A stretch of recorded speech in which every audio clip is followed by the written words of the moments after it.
Subscribe करें हमारे YouTube channel साधना gold को और पाएं वीडियोस सबसे पहले। बेल आइकन दबाना ना भूलें। गंगा जी कहाँ से प्रकट हुई हैं, आज आपको वो बताते हैं।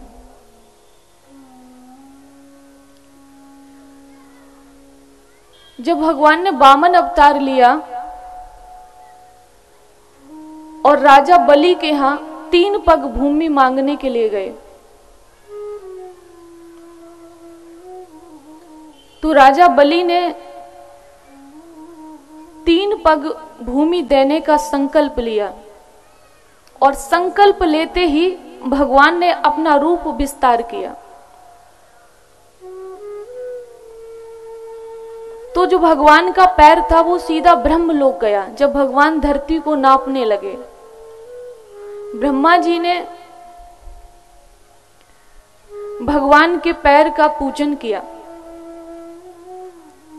और जल से प्रक्षालन किया और उस जल को गंगा जी का रूप देने के लिए आगे समय में एक कमंडल में भर लिया। सगर राजा के पुत्रों का उद्धार करने के लिए जब तप किया भगीरथ ने, तब वही जल शिवजी की जटाओं से होकर इस धरती पे आया। वो ये गंगा जी हैं। इसीलिए कहते विष्णुपदी गंगा जी, विष्णु भगवान के चरणों से प्रकट हुई हैं और भागवत जी भगवान के मुखारबिंद से प्रकट हुई हैं। और इसीलिए गंगा जी के दर्शन का, स्नान का बड़ा महत्व है। तो गंगा जी का क्या महत्व है? दर्शनस्तु महत् पुण्यम, दर्शन का ही बड़ा महत्व है। दर्शनस्तु महत् पुण्यम पवित्रम पापुनाशनम आलिंगम रोगनाशस्तु चुंबनम मोक्षदायकम। हम जब गंगा जी का दर्शन करते हैं तो हमें महान पुण्य की प्राप्ति होती है।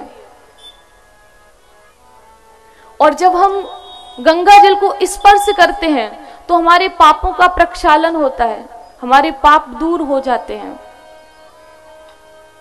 और जब हम गंगा जी में स्नान करते हैं तो हमारे रोगों का निवारण होता है।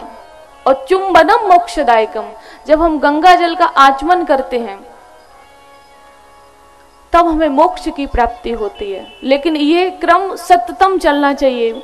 आज 3रा दिन है कथा का और मैं बराबर बोल रही हूं कि सततम आप गंगा जल का आचमन करें तो प्रतिदिन, आप कथा सुने तो प्रतिदिन, आप अगर गंगा जी के दर्शन का नियम बनाएं तो प्रतिदिन, चाहे वो आपके घर के कमंडल में भरा हो या आप अगर गंगा जी पास में है तो वहां दर्शन करने जाएं। लेकिन नियम हो सततम, धारा टूटनी नहीं चाहिए।